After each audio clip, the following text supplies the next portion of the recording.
Hi guys, I'm back again today with another reaction video, and today we're checking out the part 2 of how America messed me up. So before we start, don't forget to subscribe if you haven't already. Click that bell button to get notified whenever I do upload a video. So guys, let's check this out. How did America mess people up again? The second time. Oh. Currently living abroad. What is one time that made you realize that America really messed you up? I'll go first. I live in Warsaw, Poland now, but I always stay in touch with what's happening in the US. And I happened to hear about that Las Vegas shooting when someone opened fire on a bunch of concert goers. And it was very tragic news. But that day, I also went to the movies. So I was already in a kind of weird mental state. And when I left the movies, I got on the tram again in Warsaw, and I saw this guy kind of being sketchy and acting weird in the last seat. I kept eyeing him the whole time, and he had his jacket open, and he was holding something inside. He was hiding it. And I thought, my first American thought was, it's a gun or a knife or some kind of weapon, and I need to move away as soon as possible. So I kept looking at him the whole ride, and then he takes it out, and it was a beer can. He was sipping it and hiding it during the tram ride. That's what happens in Poland. Not guns, not knives. And I started crying and laughing at the same time because that's when I realized, wow, that's messed up. Oh my gosh, such a great question. I have so many. The one that sticks out in my mind right now is the first time I celebrated the 4th of July, and the Kiwis were like, oh, happy 4th of July. And I'm like, yeah, suckers. We broke away from the Queen a long time ago, and we have freedom and blah, blah, blah. And they were like, hold on. What freedoms don't we have? And why is it bad that other countries work together to protect each other and help each other? And America's always talking about freedom, and what freedoms do you have that we don't have? And I was like, hold up.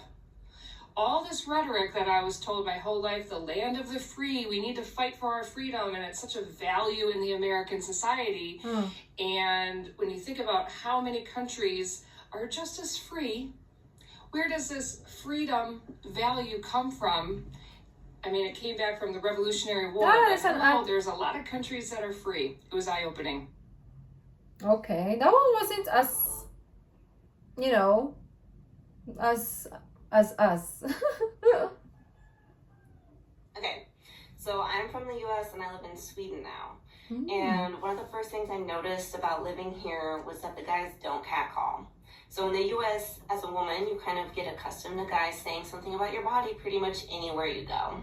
And here, I could be out running and I would be like expecting guys to say something about my ass. Or I think it's a norm in Europe anyways, or yeah, I'm thinking Europe, to just be like confident with your body. Like nobody really, I don't know how to explain it. But anyways, here it does not happen often, but it can happen, but it doesn't happen. Actually, the only people who would, no, they don't even catcall. It's more of, I don't know what it's called, but maybe it's just a Filipino friendly thing that old men do. But I don't think it's called catcalling. I'm not sure. But it doesn't really happen here as also. But if you're Filipino, correct me. I can literally be in the gym here, twerking my ass in the mirror, and the guys don't pay any attention, and it's really nice. I was working as a teacher in South Korea, and a lot of students actually have these little box cutters to cut stuff. I was kind of concerned that these were allowed in school because I was scared that people were going to stab each other. We have that everywhere in school. So, American Girl, I was living in London, singing a song, rapping a song, I'm sorry, and the N-word was in it. And, you know, I'm going and flowing, and I said it. Everyone, like, stopped and was, like, staring at me, like, I couldn't believe I said it. And it was white people, but it was also the black people in the room, too. At least. I've never felt so uncomfortable in my life. So I spent about 4 years in Berlin, Germany, working in advertising. And coming from New York, where my first 8 years in the industry, I just, you know, you don't take vacation. You just don't really do that. Well, I had to have a sit down with the CEO of my company and the head of HR, where they took my laptop and took my work phone and told me I could not come back to the office for 3 weeks because I had to use my vacation time. You had They to. were afraid that I was going to sue the company for not being allowed to take my vacation time. So they That's so made sure sweet. that I literally could not work. Imagine that happening in the US. Someone literally taking your computer and your work phone away and say, go, come back in 3 weeks, enjoy your vacation. Honestly, Europe has a Amazing. lot going for it that I wish Americans would understand. This is reminding me of Emily in Paris when like they have like lunch breaks or they have like no work days and vacations, and she was like, what is this? You guys literally can go out and grab a wine for lunch and have siestas. I love that. Oh, why can't the world be like Europe? So I'm from LA and I I moved mean, to Singapore. it For has coming its here, faults I- too, For it but that I wish Americans would Still. understand. So I'm from LA and I moved to Singapore. And before coming here, I asked all my friends if I should bring anything like, pepper spray just in case anything happens. And they were like, no, that's like actually illegal. I don't think that they're allowed to have any kind of weapon. And I was like, what? We literally put them in our keychains as accessories. I was like, how do you defend yourself? They were like, from what? You don't have to. It's so safe. I was like, no way. So I Googled it and no one is allowed to use greater force than necessary to defend themselves. What? The US can't ban guns, but Singapore can ban pepper sprays? So I live in Paris, and 2 months ago I got hit by a taxi relatively hard. oh, I fell down in the street, all these people came, they picked me up, they brought me over to a bench. Someone from a restaurant brought me a glass of water. Another woman gave me a handful of coins, and I was like, I don't need your money, it's okay. And she was like, sweetheart, this is your money. It fell out of your pocket when you got hit by the taxi. And I was like, Sonic the Hedgehog vibes, great. The man who hits me goes to call the ambulance, and I said, stop. Do not call the ambulance. That will cost me $3,000 to $5,000 because that's what an ambulance costs in America. And I was like, just the ambulance? Wait, let's hear it who again. hits me goes to call the ambulance, and I said, stop. Do not call the ambulance. That will cost me $3,000 to $5,000 because that's what an ambulance costs in America. And he was like, what are you talking about? An ambulance is €7. I was like, oh my God. 3,000? Are you buying an ambulance? Are you buying an ambulance though? Like, do they give you the ambulance when you call them? Like, do they give it to you when you go home? They're like, hey, you know what?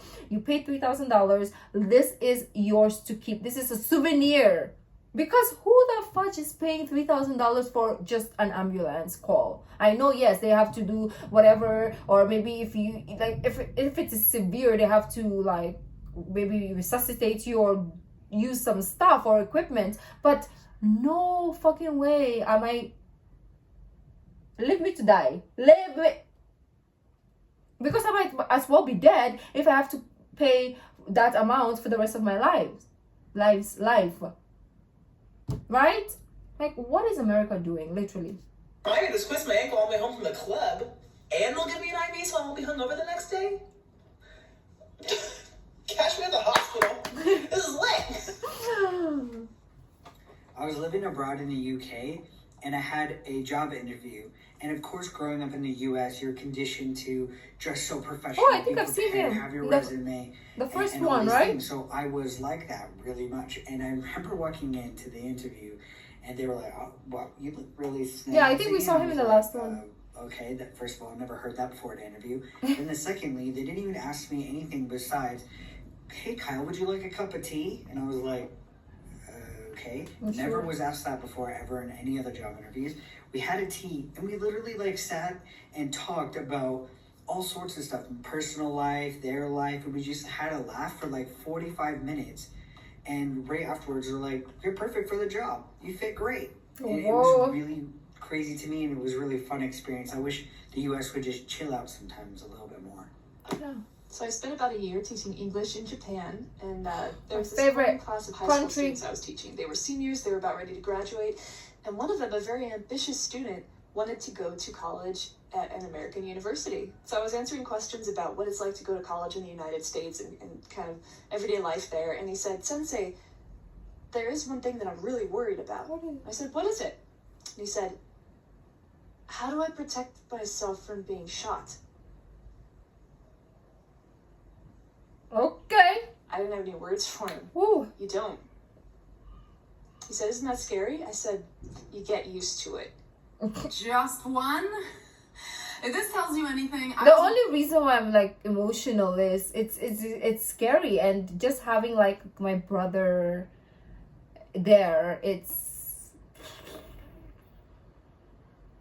I mean, anywhere in the world you go, it's scary, but it's scarier, obviously, right? So that's the only reason why, like, when I hear this stuff, I'm like, oh my gosh, because if you have people that you love, it's different, right? Used to it. Just one? What? If this tells you anything, I was only supposed to be abroad for a year. I'm on year 10. Oh, wow. Yeah. Essentially, what I learned was me living, traveling, and working around the world was easier and cheaper than me just living in the US. Really? So why would I go back to the US to live and spend more when I can travel and live in other countries and spend less? Make it make sense. Okay, so I'm not living abroad anymore. But when I lived in France, I remember being amazed that they let the fucking grocery cashiers sit down to do their job. Oh, wow. It was such a small thing, but it just made me realize how shittily we treat workers just for the sake of it, because there could be chairs. Yeah. There could be fucking chairs there. Like, why would you want to stand? I mean, like, yeah, okay, fine, but they can sit also. Yeah, if they want to, they can stand. If they want, they should sit. We don't also have chairs, so... I never realized how much Americans talk until I moved to Singapore, and that was when I realized that we talk about everything. We talk about the weather, we talk about how we're feeling, we talk about what we're thinking, we talk about why we think about what we're thinking and why we feel how we're feeling. And a lot of people in other countries don't talk as much as we do about everyone and everything to everyone and everything. We also talk to everyone and people we don't know about everything and about everyone. Oh man, I got so many stories. As you may know, I'm an American living in Italy, and there have been so many times I'm thinking, oh my god, America is so messed up. Most recently is when I gave birth to my daughter. I think we know this now because we've heard a similar story in the first one. Maybe the maternal leave? Maternity leave. So I decided to give birth to my daughter here in Italy, and basically before you give birth, they recommend that you meet up with an anesthesiologist. Even if you don't want the epidural beforehand, they recommend you do so just in case, like an emergency, you really want one, or etc. Comunque, so I didn't even end up getting the epidural, but I had to pay for the meeting, and I'm thinking, oh no, how much is this meeting going to cost? It was 30 euros. 30 euros is the equivalent of maybe, let's say, like $40. And also, too, I stayed in the hospital for 3 days, got completely taken care of, and I didn't pay a cent. A cent. 9 months before I moved to Ireland, I was there on a vacation, and the person I was with, we had a car. I've watched this one we stayed too. at a golf resort, kind of in the middle of nowhere, because it was the off season, so it was actually really affordable. There was a gated front entrance to this golf resort, and there was a small little village on the other side of it. And because we were pretty far back on the property, and it was January, so the weather was kind of crappy, we often would drive if we needed to run to the store for anything or to a restaurant. We became friends with the front gate attendant because we were in and out all the time. So one day we're driving to go to dinner, and I had asked him, hey, what's the legal limit for like drinking and driving here? I wasn't planning to do anything stupid, but I'm also a public health major, and knowing that Ireland is known for its drinking culture, I was curious, so I thought I'd ask. The guy looked at me completely dumbfounded. He's like, what? So I clarified the amount of alcohol you can have in your system and still legally drive. And he says, none? So I lived in Edinburgh in Scotland from 2017 to 2018 to go to school, and in 2018 there was the Parkland shooting in Florida, where 17 students and teachers lost their lives. I went for a March for Their Lives rally, which was put on in that country and all over the world. And a woman was up on stage and explained that in 1996 she lost her sibling in a shooting in Scotland where 17 students, primary students, died and one teacher, and the following year there was major legislation about gun control, and they haven't had a mass shooting in a school in the UK since then, and they haven't had a mass shooting in Scotland since then. But Americans won't give up their thought that gun control doesn't work, even though there's evidence all around. I'm not gonna say anything about this because everybody has mixed feelings. So I just moved to Italy with my boyfriend who is Italian. Going through all of his old paperwork today, and he showed me a bill from the hospital when he cut his hand open pretty badly and had to get stitches. Here. It cost €4, which is the equivalent of $4.50. Oh wow. In US, that's gonna be like 4,000 or 40,000. I'm an American who was born abroad and then moved to America. I moved when I was 8, and I went from a really nice school to an American public school. And on the very first day, I came in with a snowsuit in one hand and a pair of slippers in my other hand. I was like, where do I put this down? They looked at me like, no, you don't need a snowsuit for class. What? We lived in Sweden, so if you were gonna go to recess, there was a fair chance that you might need a snowsuit sometime. So I was embarrassed, my mom took it back, and then I heard a ding, ding, ding above the speakers. When I tell you I was not prepared for 20 to 30 8-year-olds to stand up in unison, place their hands over their heart, and start chanting together, I don't think I can explain how weird that was. And then nobody taught me the Pledge of Allegiance. From then on out, they just assumed I knew it. And that's just American arrogance for you. Here's a fun one. So I'm teaching 3rd grade in Thailand, right? And it's sports day. Kids running around, screaming, having fun, as kids do. And I hear a bang. Ooh. Instantly, my heart drops into my stomach. My entire body tenses, my adrenaline starts pumping, and I'm looking around for the shooter. And then I realize I'm in Thailand, and people don't have guns, and they don't shoot children at their school. It was a balloon. A balloon popped. Oh gosh, that's embarrassing. Fuck you, America. Even if maybe a lot of people will say like Philippines or Southeast Asian countries are dangerous, like nobody is going to do that. Like, okay, let's say 1 in a billion chances, yes, but nobody is gonna do that, especially in schools. Like maybe they will do that to government or to like a group that they're hating, but they will never do that to innocent kids. Like here, children, old people, and like family is always like very, very important, even if the person is, you know, crazy.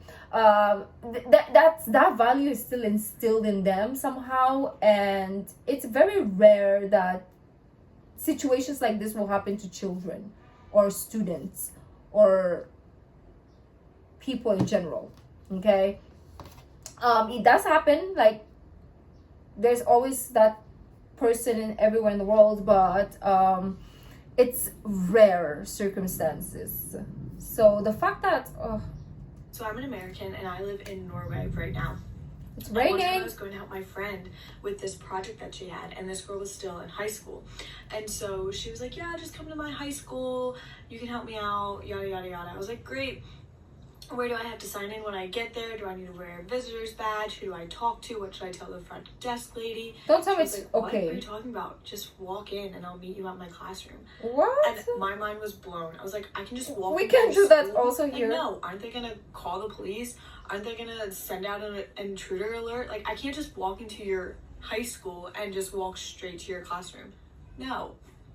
Then I realized just how messed up it is that American high schoolers are like security prisons. Yeah, we can't do that here either. Did y'all know that in other countries they can go to the pharmacy and actually get what they need? I live in Addis Ababa, Ethiopia right now, and I went to the pharmacist and I was like, hi, I think I kind of have like a UTI. Like, do you have any pain medicine, any cranberry? And she's like, why don't I just give you antibiotic? And I was like, then I go back and I'm like, hi, I'm going to South Africa next week, like on safari, like any good, mosquito repellent? And she's like, girl, you want anti-malarials? And then I get bold with it, right? I go in there, on another occasion and I'm like, I'm back, you know. I'm waiting for my birth control, like, to come from the U.S. Like, it's taking a while, prescriptions and doctors and all that. And she literally threw the birth control at me.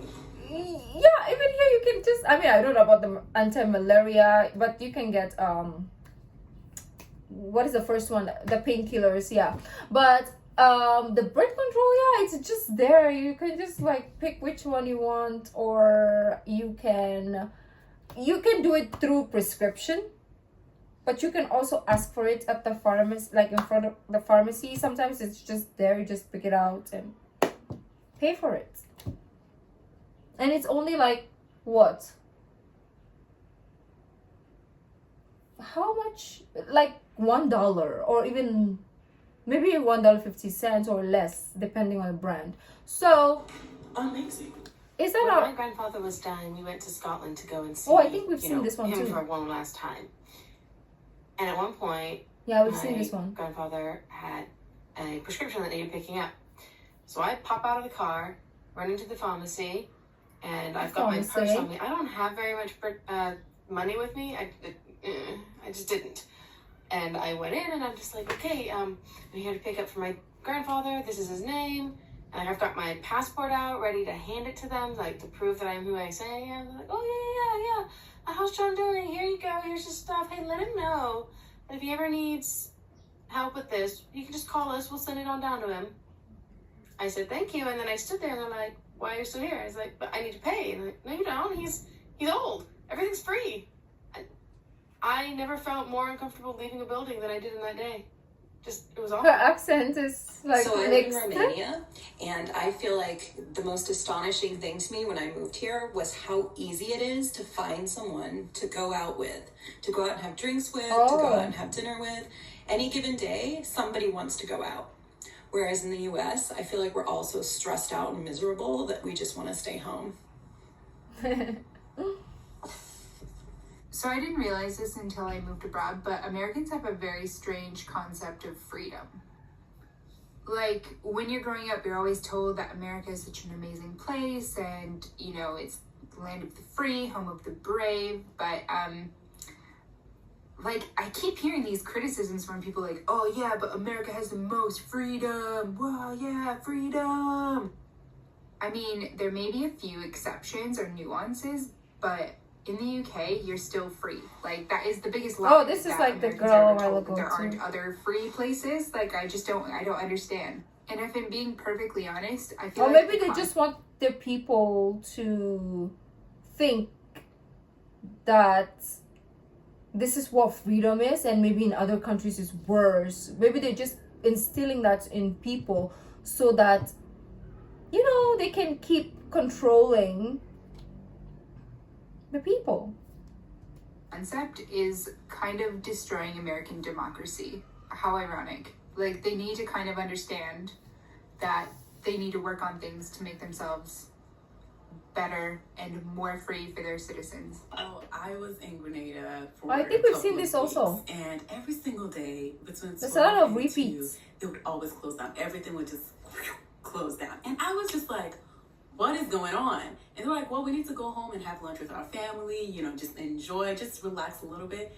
And that was when I realized every other country out here really understands the value of spending time with your loved ones and just actually taking a break, except America. America just teaches us to work. Not only America, even here. Instead of actually living. So don't procrastinate on your happiness, sis. Your worth is not in labor. It's a luxury. Do what you want to do and be happy. I'm an American living abroad in Thailand. We've been living here for a year now. So we literally moved here when the pandemic started. Ooh. My husband had a business trip right before the country closed to Singapore. He came back from Singapore with a fever. So they transported him to a hospital. That hospital, however, didn't have the facilities for full-on quarantine, and so they transported him using an ambulance to another hospital where he was COVID tested and quarantined.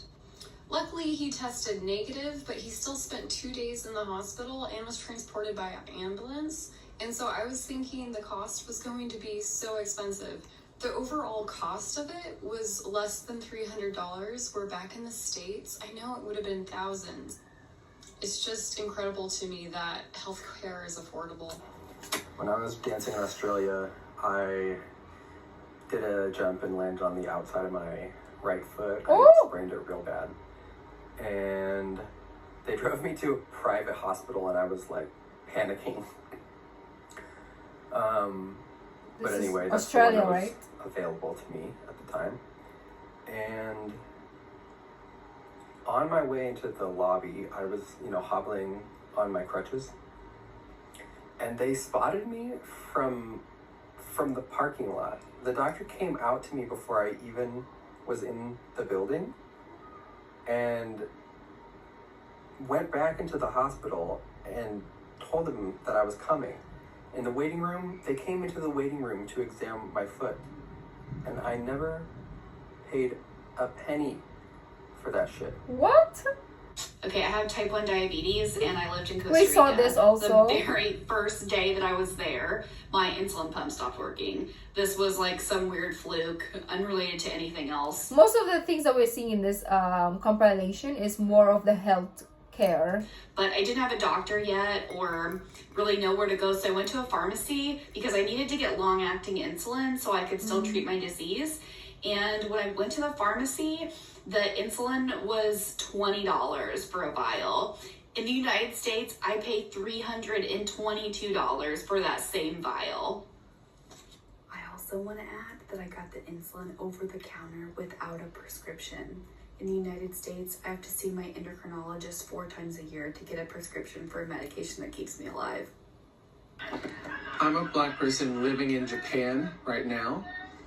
Japan! Oh, guys.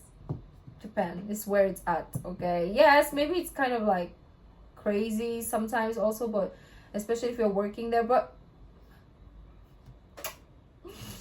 amazing. So, when you're in America and you're shopping, you're browsing, whatever, sometimes, not all the time, in my own experience, I've never had the experience of being followed around because of my skin color, because I just don't shop that often. And sometimes when I want to go get something, I know exactly what I want. I go in, I buy it, and then I leave.